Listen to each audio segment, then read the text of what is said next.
Teaching and Learning Framework was developed in 2017.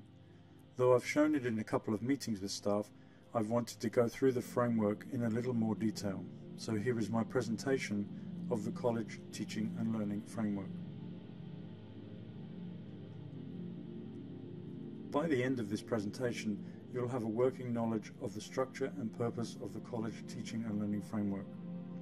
You'll be able to answer questions about the basic structure and purpose of the framework, and you'll be able to use the framework when prioritizing professional activities around curriculum planning, the support of effective student learning, the delivery and monitoring of effective teaching and learning, and also in your own professional learning. Over the last few years, schools and systems have used similar methods to guide their improvement. These can be generally classified as being backward design methods.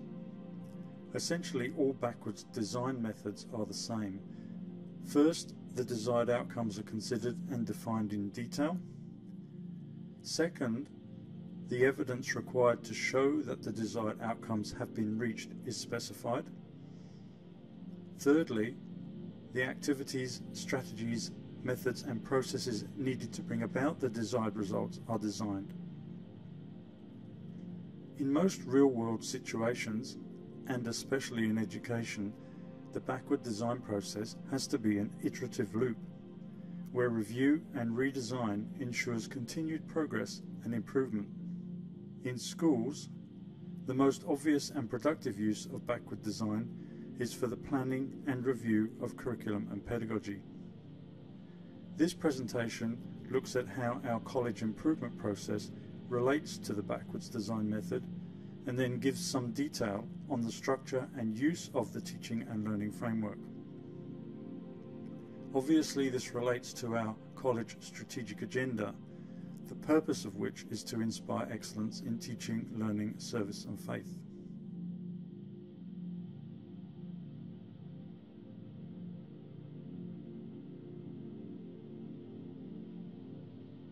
In backwards design, the first step is to define the desired results.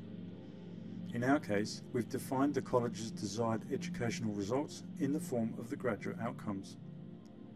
This designates the knowledge, skills, characteristics and capacities that we see as valuable to our students as they transition from college life into their future lives.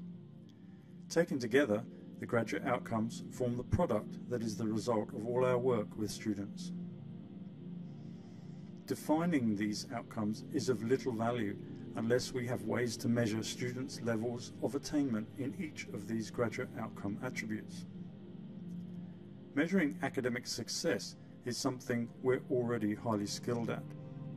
The metrics are fairly obvious and include the success of our students in national and state testing programs, as well as our students' success in school-based assessment. Some of the other outcomes are not so easily measured or judged, but in each case we can devise proficiency scales and attainment indicators, use existing measuring instruments or generate our own, and thereby judge our students' growth in their graduate outcomes. The development of the graduate outcomes, proficiency scales, attainment indicators and measuring instruments address both the first and second of the backwards design steps.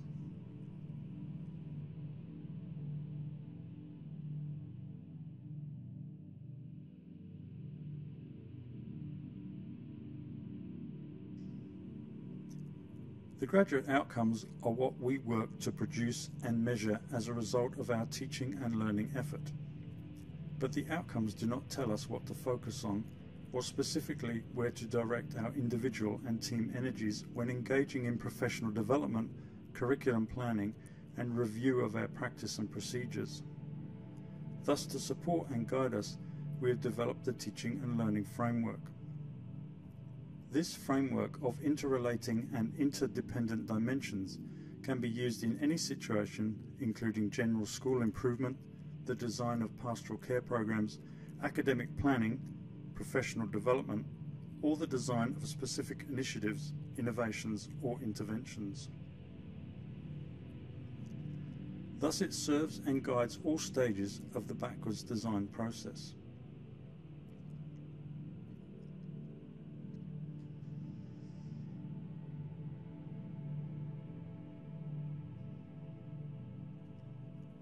first thing to notice is the graphic design. The ellipse shape reminds us that we are working in an environment based on processes that form complex cycles. The shape of the sectors within the graphic are based on a stylized version of the gum leaf that features in the college's history and appears on our prospectuses, stationery, and even our weekly newsletter, the Gumleaf Gazette. The leaves in the radial arrangement within the framework's graphic suggest that there is no specific hierarchy of factors and that they all interrelate, affect each other, and usually need to be considered in combinations. For example, we are currently working in a significant way to embed curriculum verbs into all our curriculum. This initiative comes out of consideration of guaranteed and viable curriculum, creativity and critical thinking, and will impact targeted and personalized curricula. The references that define the cognitive verbs and guide their use are the Australian curriculum and QCAA syllabuses. These are all within the guaranteed and viable curriculum leaf and the art and science of teaching. The outer ring contains our key educational references and priorities, and the centre brings our attention back to the foundations of our college ethos of ILR, the need to base our practice on evidence and data, and always to keep the student and their learning at the core of all we do. Now let's have a tour of the framework. At the centre of the framework are elements that indicate the key features of our approach. As you would expect at Coomera Anglican College, our work rests on the key values described by ILR. Around this sit two core elements which, though obvious, are very important. Our approach to educating students and how we move as a college towards excellence is based on being student-centred and data-informed. Our key concern is to prepare our students for flourishing futures. Thus our decisions, planning and ongoing work is student-centred. This has implications for all the work we do and the way that we do it. Our students' academic development is very important, but being focused on our students' needs in a holistic way means that academic success is only part of the story. This is clearly described in the graduate outcomes graphic that we saw before. The approach we take to the use of data is very important. We use data in many ways. Often from our internal and external assessment activities, we generate endpoint data, which tells us how we did and how our students performed. But as we all appreciate, data should be about a lot more than just endpoint assessment results. As Dylan Williams says, summative assessment data is like the results from a post-mortem examination. The information is interesting, but the patient's already dead. What we need is rigorous checkup data along the way so we can find the problems and solve them. Data is important to focus school improvement. Of all the millions of things that principals and schools need to do and all the areas to work on, how does a principal decide what's most important or what's most crucial or even which issue is most severe? Data helps focus those efforts. And a good way to think about it is that data-based decision-making is more about problem finding or problem definition than it is about problem solution or solving problems. We can't solve a problem unless we focused on the correct problem, and data helps us make that decision. So what types of problem or challenges are we looking at? This is a big question, but the answer includes problems about curriculum design, challenges regarding differentiation and student development, problems related to our impact as teachers, problems regarding the quality of assessment, and so on. Many schools have picked the phrase data-driven to describe their approach. Our overall approach is best described as data-informed. That is, we use the best data, used in the best ways, for the best reasons, to make the best decisions for our students.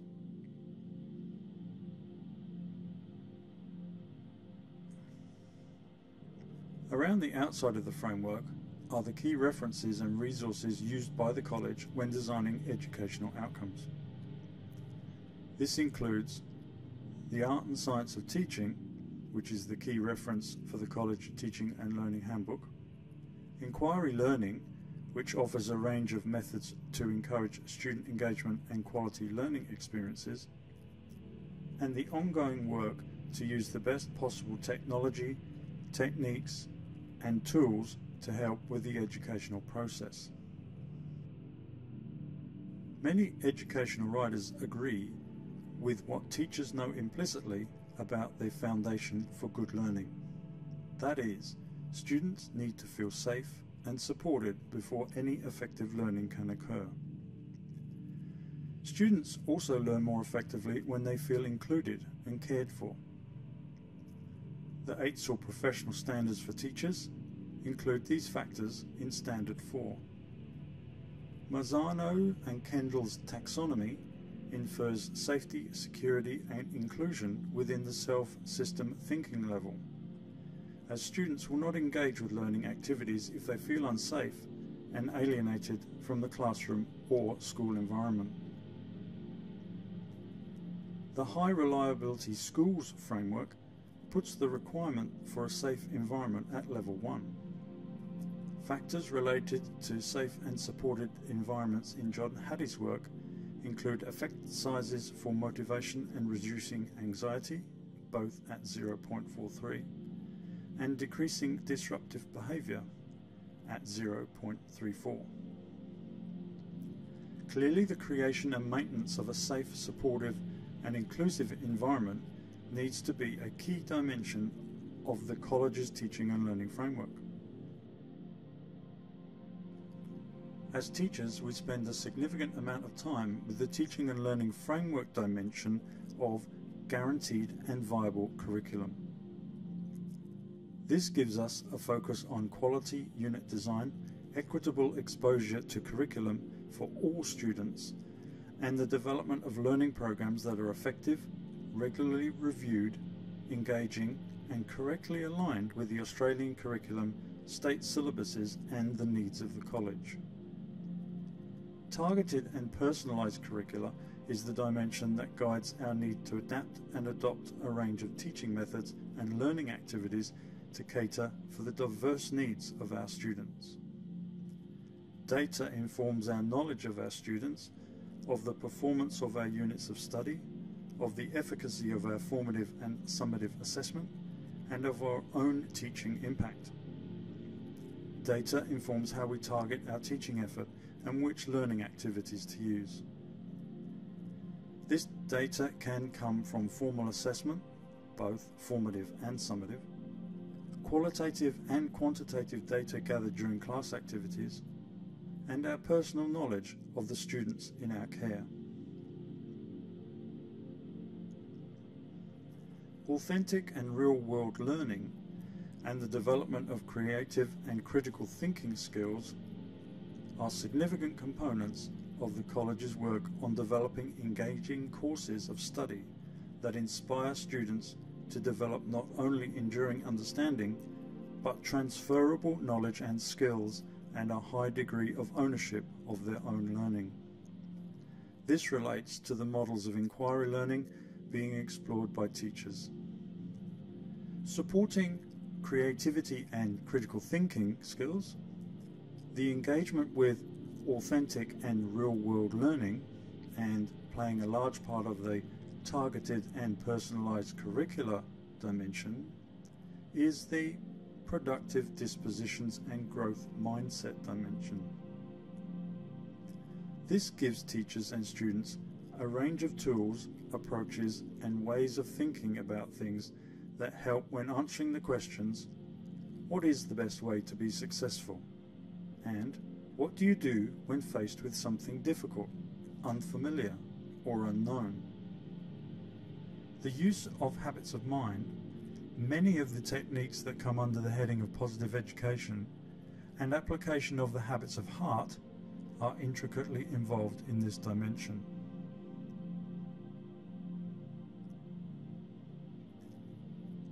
Collaboration and communication is a dimension that serves several purposes. In the student context, collaboration and communication is a core element of inquiry learning.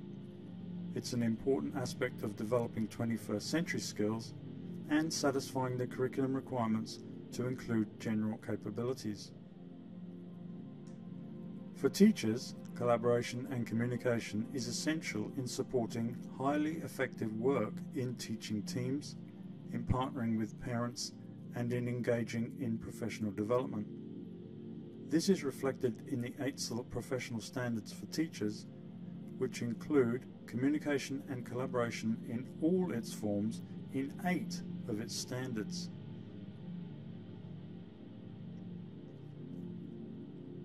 We started looking at the teaching and learning framework with the safe, supportive and inclusive environment dimension. This dimension is foundational when considering effective learning by students. The foundational dimension for teachers could be considered to be reflective practice.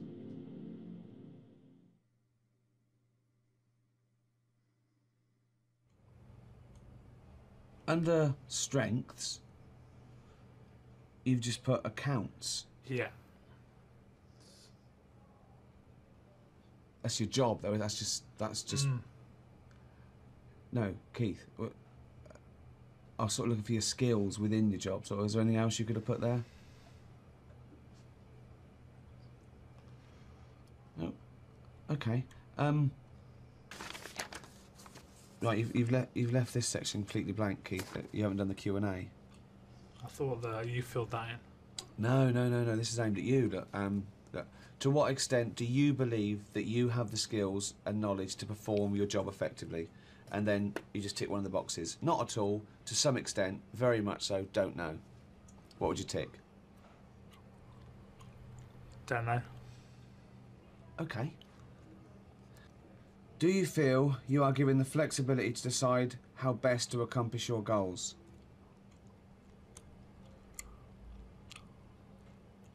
Do you want the options again? Yeah. Not at all. To some extent, always the same. Very much so. Don't know. If don't know wasn't there, what would you put?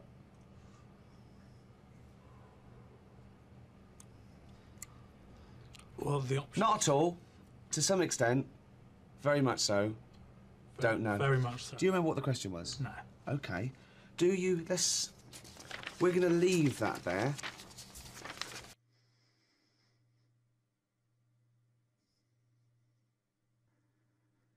The reflective practice dimension makes the essential assumption that great teaching, both at the individual and team level, involves a proactive approach to continual improvement through curriculum development, professional learning, and innovative practice. Teachers at the college have already done significant work which services each of the framework's dimensions. In fact, much of what is now included in the framework and in the Teaching and Learning Handbook is a formalized account of much of our existing best practice. However, as engaged and passionate educators, we know we need to continue developing, reviewing, and improving our methods. It should be stressed that the framework does not try to arbitrarily simplify what we all know is a complex and constantly changing situation. However, it is valuable as it gives guidance to prioritizing our professional efforts. For example, we are guided to maintain our use of the raised responsibility system, to engage with the use of effective and modern technologies and the tools required to support engaging and effective learning. We clearly need to be familiar with the key art and science of teaching model, which underpins both this framework and the Teaching and Learning Handbook, Of course, at the centre of the framework is the college's ethos and core principles, with ILR guiding all that we do. We are explicitly student-centred and deliberately engage with meaningful data to help us improve.